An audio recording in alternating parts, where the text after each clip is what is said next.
The topics and opinions expressed on the following show are solely those of the hosts and their guests and not those of W4WN Radio, its employees, or affiliates. We make no recommendations or endorsements for radio show programs, services, or products mentioned on air or on our web. No liability, explicit or implied, shall be extended to W4WN Radio, its employees, or affiliates.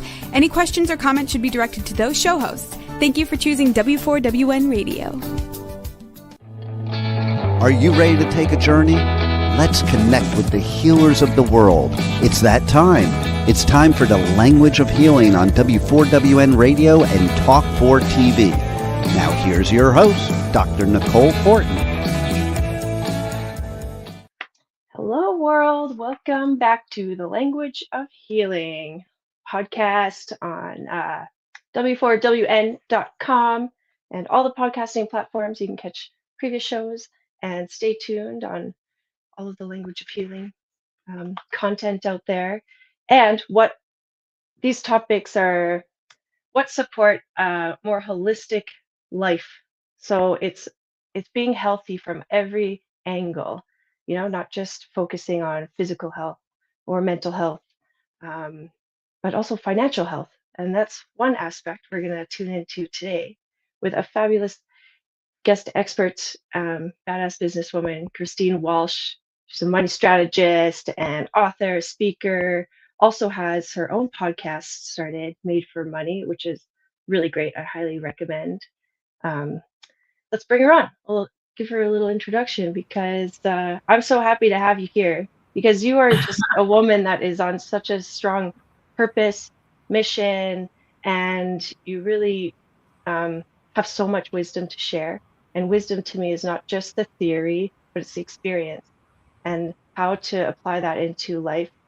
And your take on money is, more than that, like numbers and logical. It's like, it's expansive, it's energetic, it's another way to tune in to true wealth and abundance and good life living.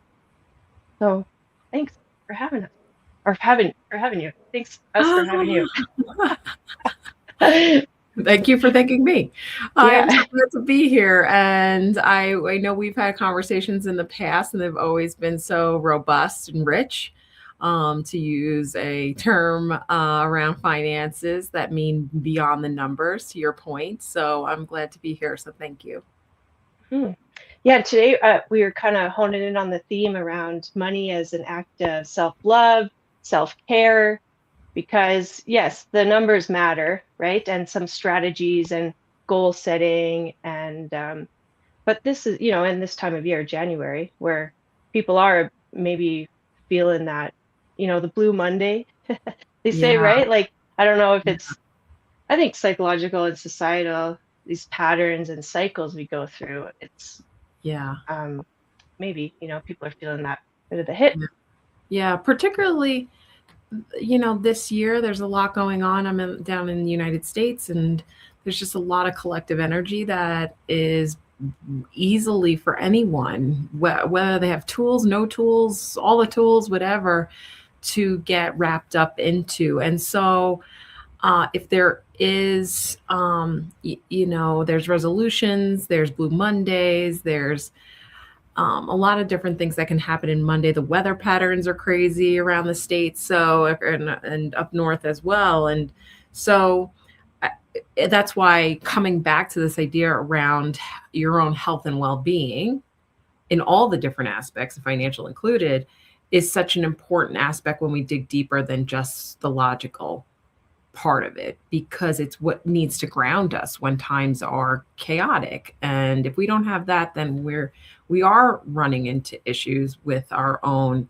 ability to stay grounded in the different areas of our lives. Mm-hmm. Yes. And you've said before, like money is a tool, it's a resource. And I think the bigger picture is more the vision that you hold for what you want, what you really want in your life, and matching it all with the values. It's a journey, right? Oh my goodness. Definitely a journey. I often say we're in relationship with money, which is a common approach to this entity, if you will. And it's one of our longest, if not the longest. I mean, we have our relationship with ourselves. We have a relationship with time, which is another currency, and then life's currency, and then we have relationship with money. Like we're using it day in, day out, whether it's the actual dollar bills or the credit card or the debit card, or it is so much a part of our lives. And obviously the recognition of how it can get misconstrued is easily seen. I mean, it's just so infiltrated in such a part of our lives, naturally so. I mean, and at the end of the day, it is a tool. We use it as a means of exchange for one thing to the other. So the question becomes, what are you exchanging this currency for? Yeah. I was just had the thought of, the planet Venus, how Yes. every planet has a characteristic or, Yes. real something. And Venus, I think, is the one for, love, abundance, and money, right? Isn't it? Yes. I think I think Venus rules perhaps that money. Jupiter, I think, Jupiter. is more abundance, and perhaps money. I'm not sure, but the two together have their dance, I'm sure, up in the skies.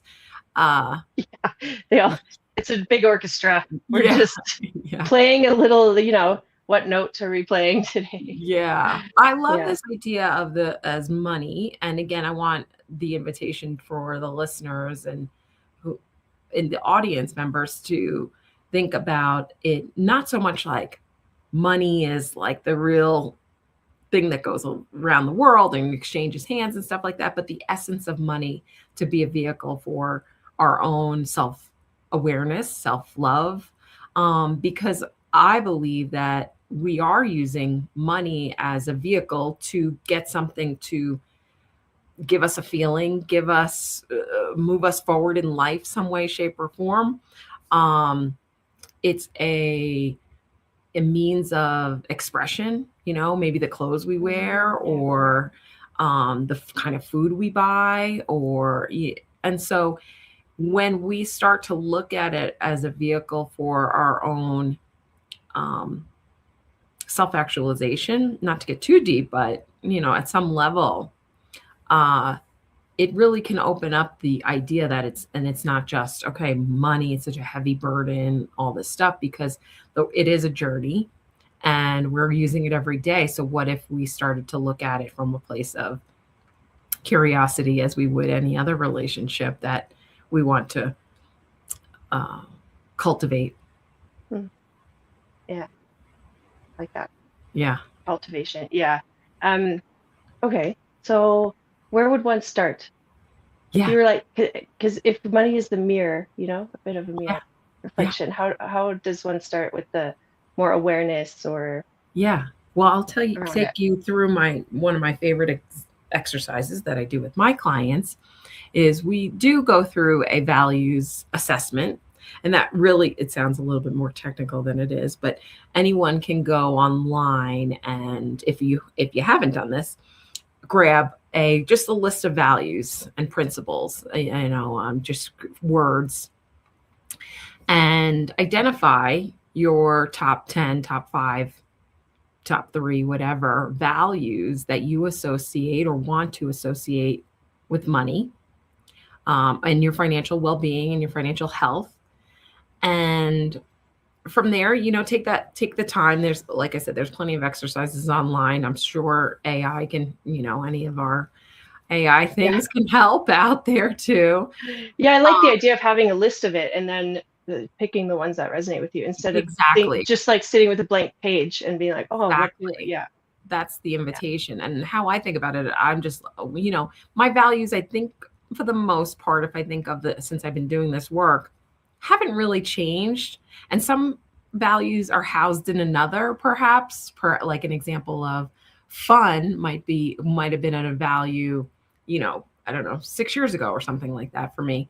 And now adventure is, but there's some essence of fun still in that, housed in that. So you can't go right or wrong here. And also don't want to overthink it. You pick your top 5, and then what you do, next step would be, if you were to go down your bank statement or credit card statement, whatever statement you use normally, daily, weekly, whatever, more so than another, where you do most of your transactions to get you through life.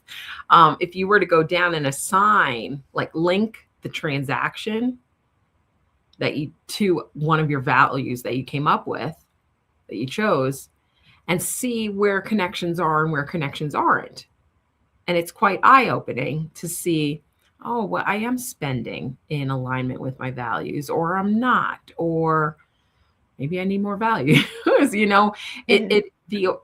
In the spirit of awareness, understanding and seeing, oh, these are my values. This is how I spend money, and that connection, because again, we are spending consciously or unconsciously in adherence with some values, whether they're the chosen ones we want or the ones we were given or the ones that are just by default. That's happening. So here's an invitation to get curious and to get maybe even more discerning. And again, it's a reflection of you. It's a reflection of your awareness. And again, I think that gives ourselves the ability to be more trusting of our purchases and more, I think, like purposeful and thoughtful about how we spend money. There's more intention, focus there. Exactly. I mean, it doesn't have to be every single Amazon purchase or, that little tiny thing that you buy. But, sometimes the bigger ones are a challenge to know, like, do I buy this? Do I not buy this? Well, how does it fit in with your value system? And it may not give you the most direct answer, but may guide you. And I think that's really a neat way to go through your financial life. And I think it's very listening, like it's almost as if we're having this dialogue within ourselves. Again, and just another element of our own self-awareness, self-trust, self-love, to see, why am I buying this thing? Or why am I putting money towards this savings goal or that retirement goal or that charitable organization? Or so that's a great process. I mean, I would imagine, I think of myself, just like recent transactions that gone through my head. I was like, was that in alignment with my values? It was, or not so much that one. I'm still doing the work too. So I'm just here on the, with the flag up front. Yeah, I think that it's like good to, tune in, make an intentional time to look at that stuff. You know, maybe I worked with someone who suggested like quarterly check-ins with your values, and that brings to mind, okay, what would stop us? Because that sounds so easy and a great exercise, and it would bring so much, awareness. You're on top of your money, where it's, aligned, but it's not always like that, right? We get a little bit off path and just like bound up and spinning with life. So things that might stop us, like fears or, just a total avoidance. Like, what do you experience? How are some ways we can confront those? Yeah, absolutely. Avoiding pattern, I've done it myself, is a huge piece when it comes to money. I'd rather not know than know. And the knowing requires a deeper why. Like, why am I doing this? So in the terms of moving towards your finances, I'll just put it simply that way, would be an act of understanding your own why you want to do that. So that's important to know. It's not just like, if I was to say, hey, Nicole, you better start budgeting, you're going to be like, yeah, Christine, that sounds great. I can't wait. And be like, never doing that. Like, there has to be a deeper why under that. And we just really, it's in alignment with human behavior. We recognize human behavior. So glitchy things that can get in the way, definitely the ways we've been brought up around money, that can get in the way of us having our own model of what's right or what's wrong, judgment is coming in is the thing that will come in at that point, because we can get really judgy around our money, someone else's money, not having it, where it came from, how we've spent it, how we've made mistakes with it.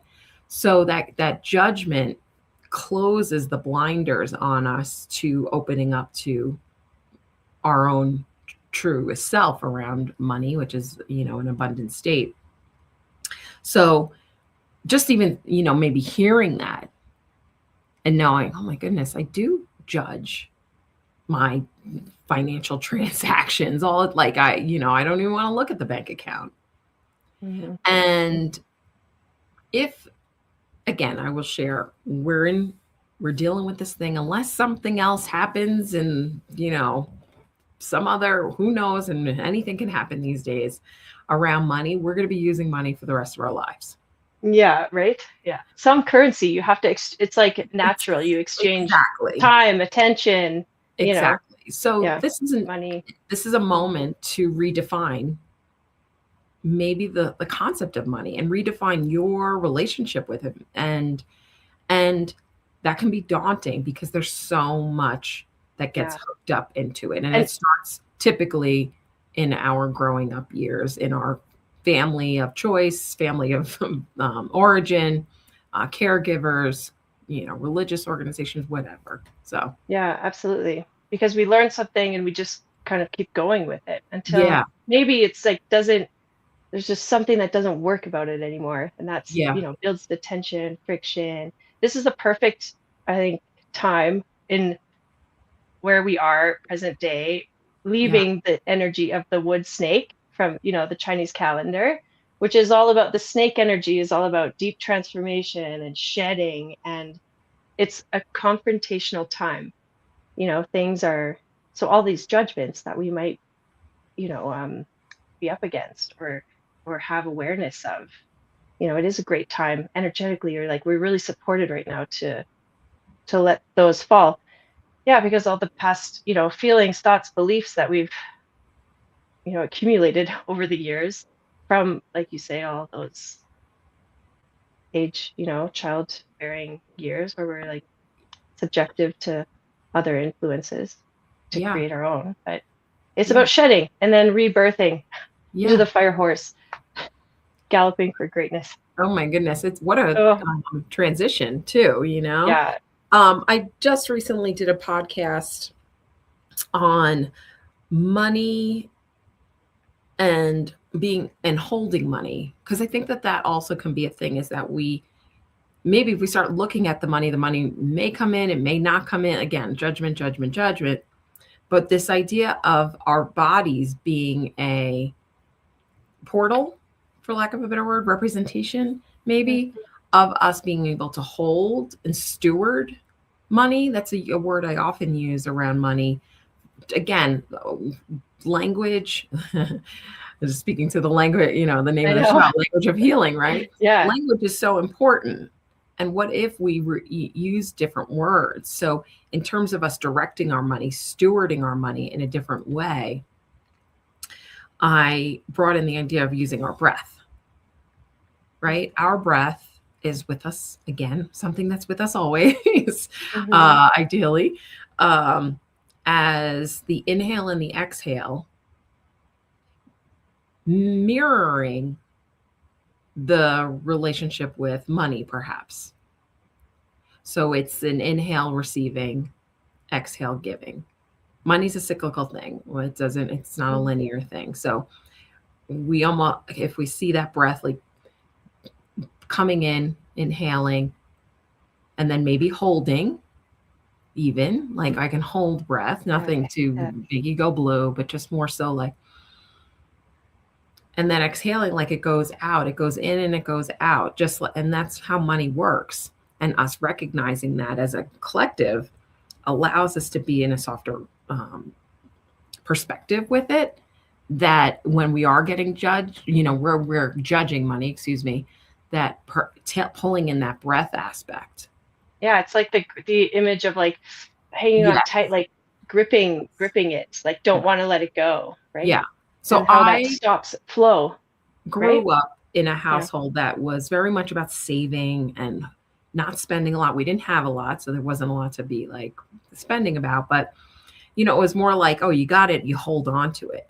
And what I would notice is up until maybe, I don't even know, 10 years ago, 15, maybe somewhere in there, I was like, I don't think I've even been breathing this whole time up until like not too long ago. Like, and it mimicked, if you will, when I did some reflection around it, around holding, like defending. I grew up in New York City, so you'll hear that through my accent here and there. But I grew up in New York City, so you do get on in a big city, can get on a sort of a defensive, hustle mode. So, but there was an energy of holding, and I was like, I have to exhale. Like, how can I inhale and exhale? And again, this I share this in the spirit of, how do you breathe when it comes to money? Do you take a deep breath, hold, do the work, and then exhale? Like, or is it a calmer in and out? Just as another portal, another way in to accessing money that we don't necessarily talk about too often.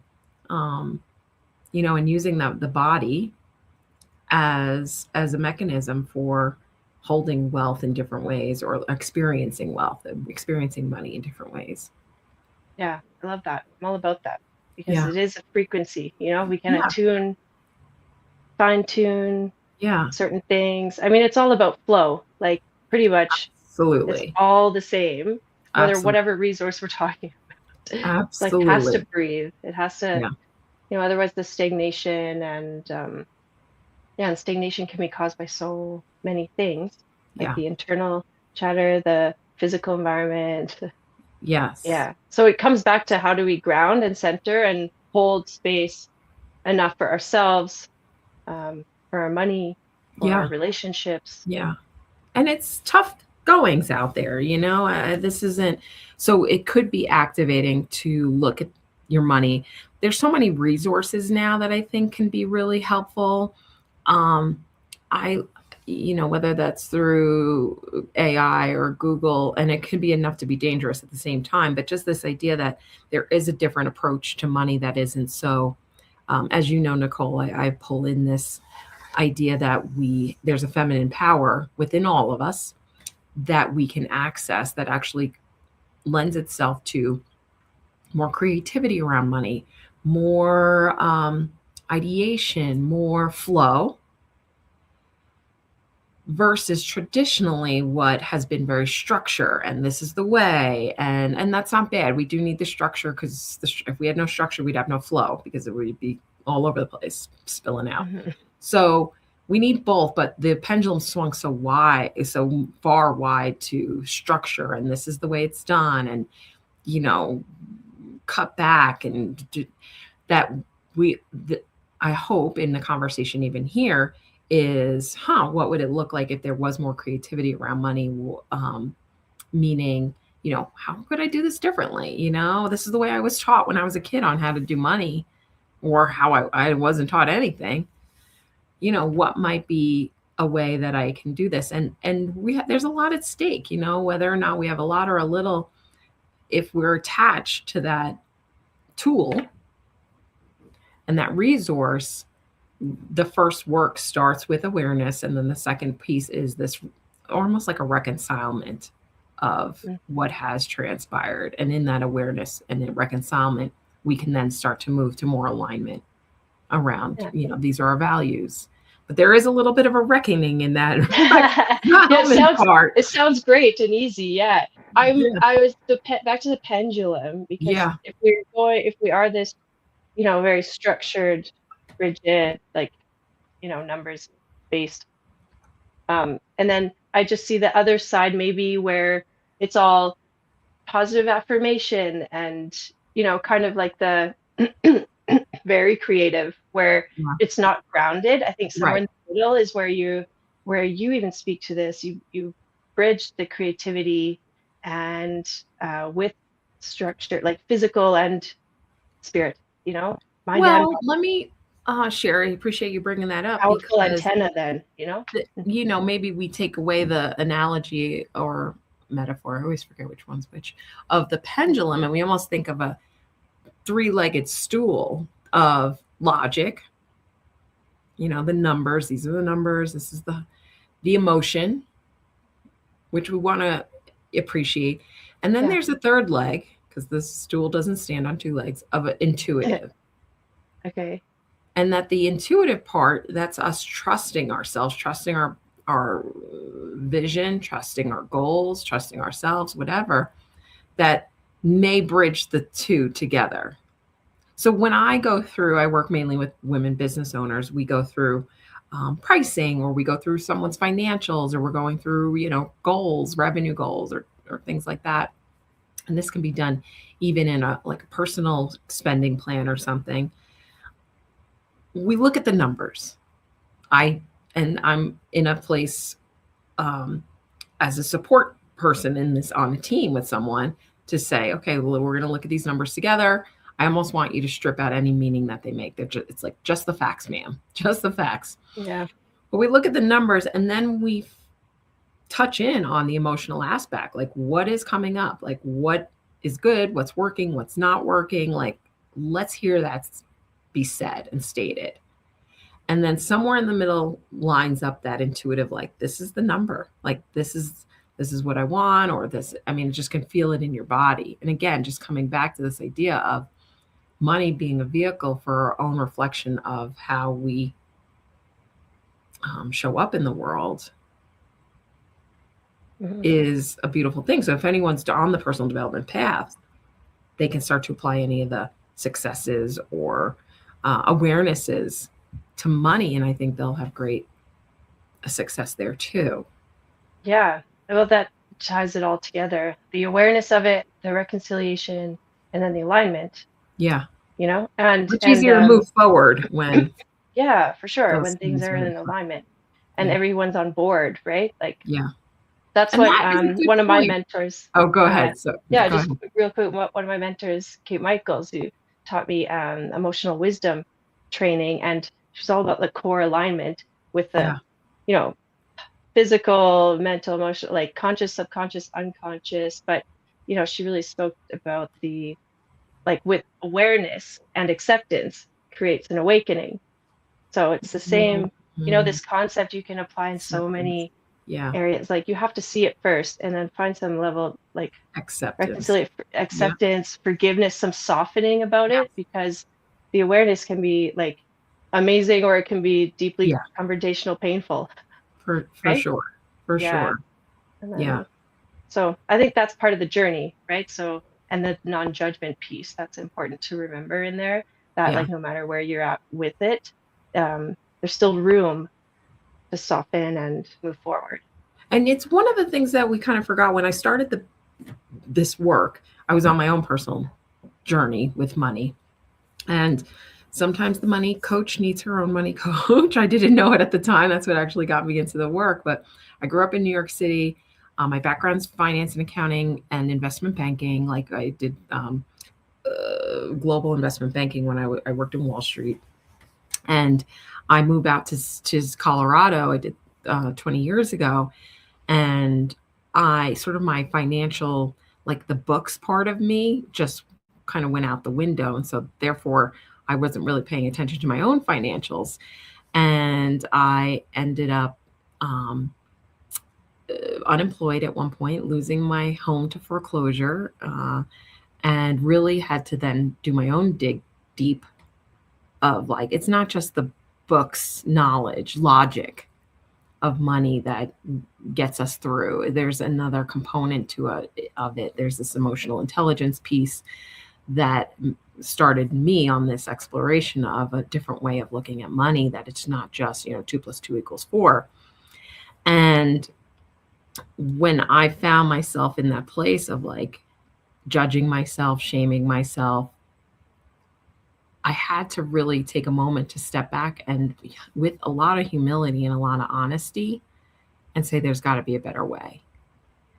And I remember looking around. I do live in a very small town, but so looking around meant here in the small town, but also just generally of like, who can I talk to about this?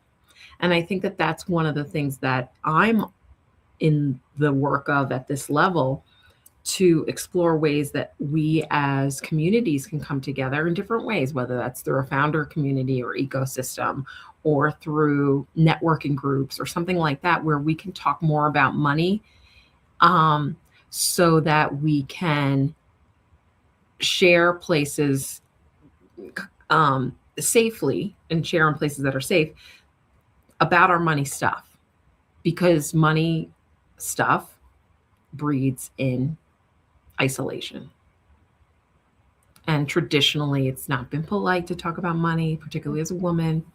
A lot of this is changing. I think systems have been designed for us to hand our power over around money to someone else or something else. So we have to kind of come back to ourselves and really recognize who we are being with this entity. And again, if it was any other type of relationship, like I want to have a better relationship with my partner, what might I do? And in that, I always offer up the exercise or the practice of writing a letter to money. I don't know if we've ever talked about that, maybe. As the softening, if you will, because I find this fascinating. The practice is you write a letter to money, typically hand, pen to paper, just old school. Spray it with some perfume. Yeah. And you just lay it out on the table, whatever comes out, like, dear money, blah, blah, blah, blah, blah, signed, Nicole. And then you switch roles and you become money, and you respond to yourself, dear Nicole, blah, blah, blah, whatever. And I have, I use this practice a lot, whether I'm speaking or in a workshop or with clients, and the outcomes are just stunning. Because there's so much that is, speaking of reconciliation, acceptance, typically, and I don't want to inform, where anyone can go with this practice, but there is maybe coming back to a level playing field again. Yeah, it creates balance just naturally, it bridges like the creative, handwriting it, getting the thoughts, bridging the breath, all aspects, the two sides of money. Yeah.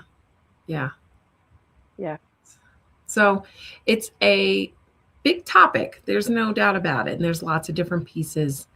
And I believe in having conversations, especially like this. So thank you again for inviting me and having this platform to speak on this topic is a form of us understanding ourselves better, just as we would with, think of like taking, what's those Myers-Briggs or something like that, some of the assessments that are out there. Or I was even thinking like diet, like the foods we eat, the relationship, because some things really make you feel good and other things make you feel bad. Maybe it's a little, different, but it's finding out more about yourself, like understanding ourselves. And the more we understand ourselves, the more loving we can be towards ourselves and others. And one point I want to bring up, which, can be another stopping point, is typically we are in working with money with others, whether that's our partner, whether that's parents or children, and so that dynamic brings in another layer, and why it is even more important for us to do our own money work so we know where we stand, so we can have the conversations that may be tough, but we're speaking from our own truth. And so that is, the values exercise, understanding, how we grew up with money and how that's impacted our decision-making over the years, whether for good or for bad or anything in between.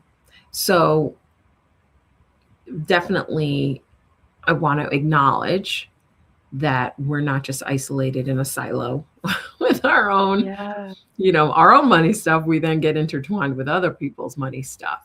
And it's very clear in the research and the work that I've done that we need to define our own money system, modeling, ideals. We don't need to put them out on social media or anything, but we just need to have our own congruency with how we operate with money, even in the spirit of curiosity. We may not be like hard and fast, but at least have some knowledge of our own understanding of how we want to operate with money so that we can interact with others. Yeah, and money, I think, is a great actually grounding point because it is logical and numbered and Yes. factual. That Yes. and if we're looking at that as also a type of currency tool resource, Yeah. it's like a starting point because we don't have the same scale or tangible visual when we talk about our like vitality or Yes. the energy or the Yes. time we're spending on something like Yeah. and that also can deplete I love far that. beyond and maybe it's harder to pay attention to that kind of stuff but money is a good grounding post and Yeah. then it ties in the values and I think it's like yeah really helps flourish. I love this. I love it. Yeah. Love Yeah. this new talk. What do you think about or forecasting maybe into this new we're transitioning the new moon, the lunar new year is coming, Yeah. entering into like the fire horse. It already sounds, I'm imagining like the shedding of the snake and just galloping like Yeah. and when Yeah. we're talking about coming more into like you have to have some kind of will and strength, like some resolve to really move yourself forward in that way. Like, well, that comes back to the courage piece, right? Yeah. Humility, honesty, now what? Courage to Yeah. move forward. Right. Isn't I don't know who said this definition, but courage is fear walking, Okay. right? Yeah. Like it's fear walking forward, some way, shape, or form, right? So Yeah. money can create lots of fears, or it instills fear, or however you want to say it. It's related. It can be. Courage is that salve, perhaps, and ways that we cultivate courage could be under knowing ourselves better and knowing our why. Again, when it comes to money, like why you don't have to. I mean, you can live in the ways that you do, whatever ways that are out in the world to operate with money at the level you want to.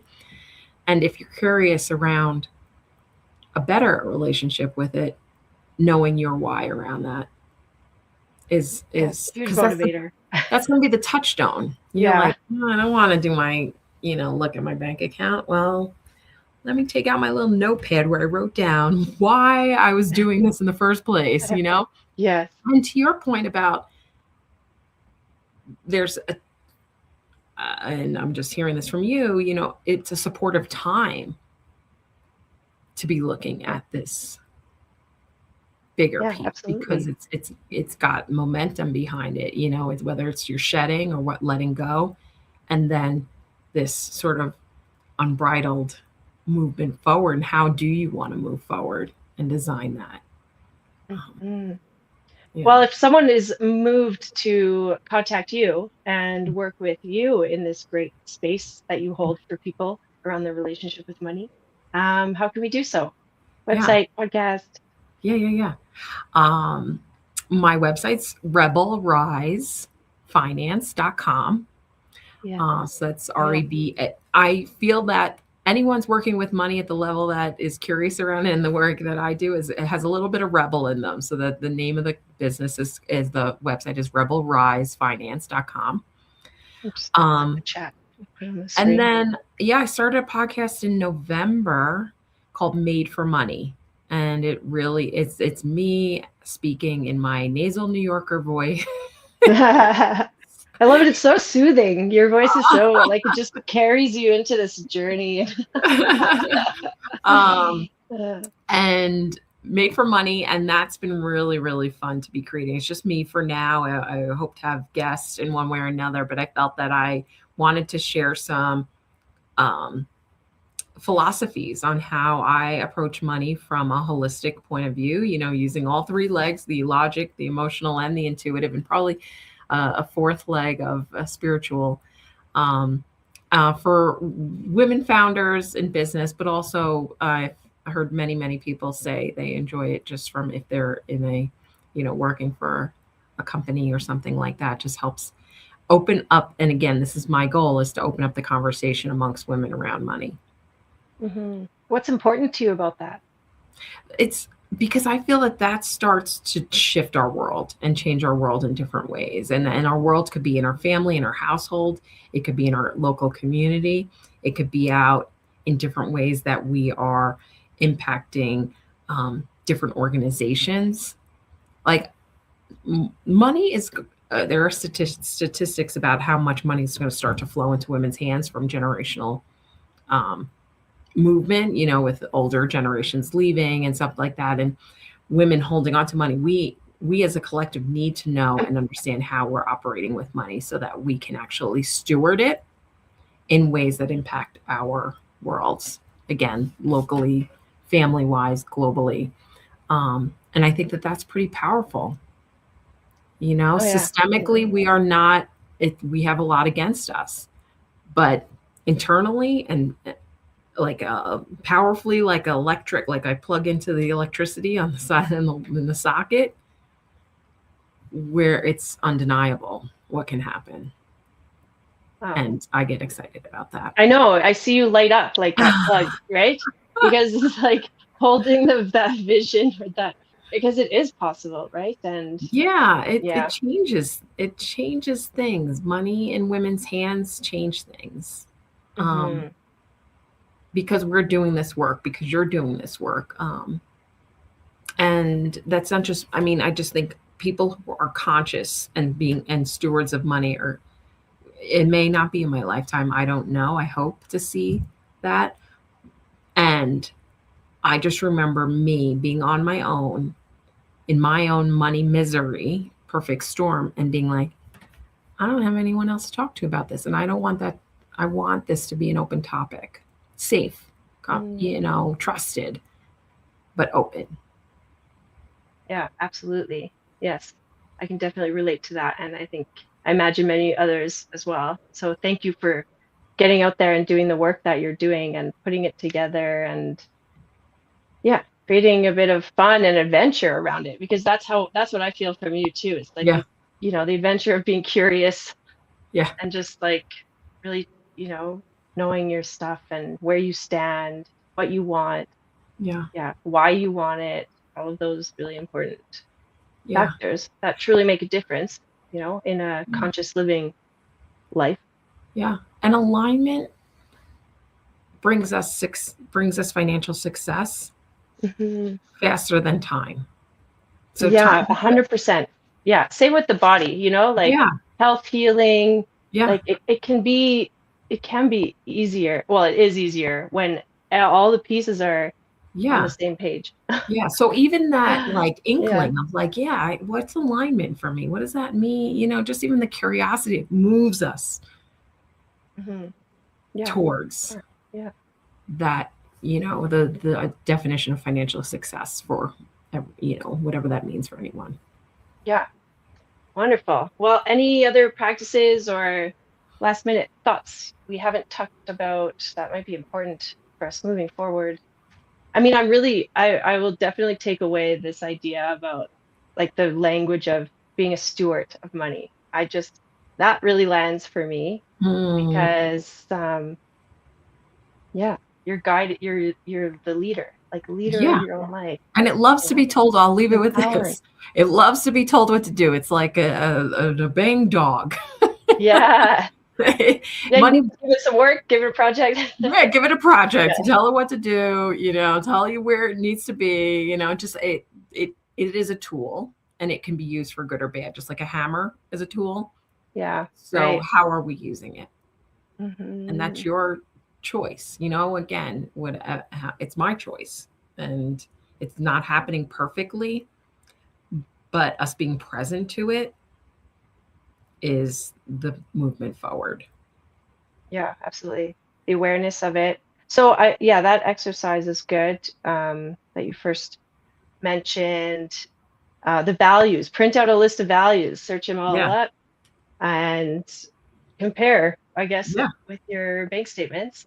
Yeah. Sounds kind of I'm fun. always one with like light a candle, put some Yeah. music Make a little on, ceremony about it. like set yourself up to win around this, like Yeah. whatever. Yeah. It's a little bit of a ritual, perhaps ceremony for Yeah. sure. And, Well, it is sacred. You're taking a look. It's like, it sounds, it is a factual external thing, but it's a lot of inner work as well. yeah. And Yeah. yes. And you're bringing light to dark if Mhm. it has been a dark topic for you. And that, that takes courage and that takes support, and if that's not the first step, then the first step is just even being in the awareness, like, something doesn't feel right here. I don't know what it is. I'm just gonna, sit with it, journal on it, share with a best friend, someone you trust. Certainly can drop a line to me. I'm happy to be a witness in this work. And one step at a time. Again, alignment moves us faster to financial success than time does. Yeah. It starts to become a little bit more fun that way too. That definitely. And I think that with some of the heaviness of life, and it's easy to get caught up in like everything, but to spark some sense of fun and joy and like through curiosity is a good way to just bring lightness to it all. Yeah. And I mean, it's always easier to climb that mountain when you're light, right? Like having all the extra baggage and weighing you down, and it's like very consumptive, right? So that's like a leak for sure. Even leak into your finances for sure. And then the money letter, I really like that one too. So it's me writing a letter to money writing a letter to me, again with my little candle and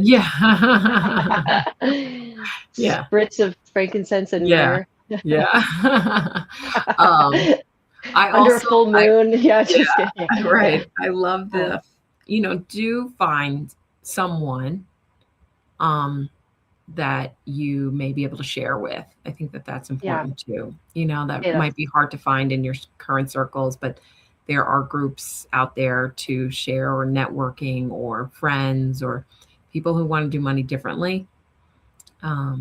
Because we all have a money story, right? Like we all have a money story, and anyone doing money well is not doing it alone.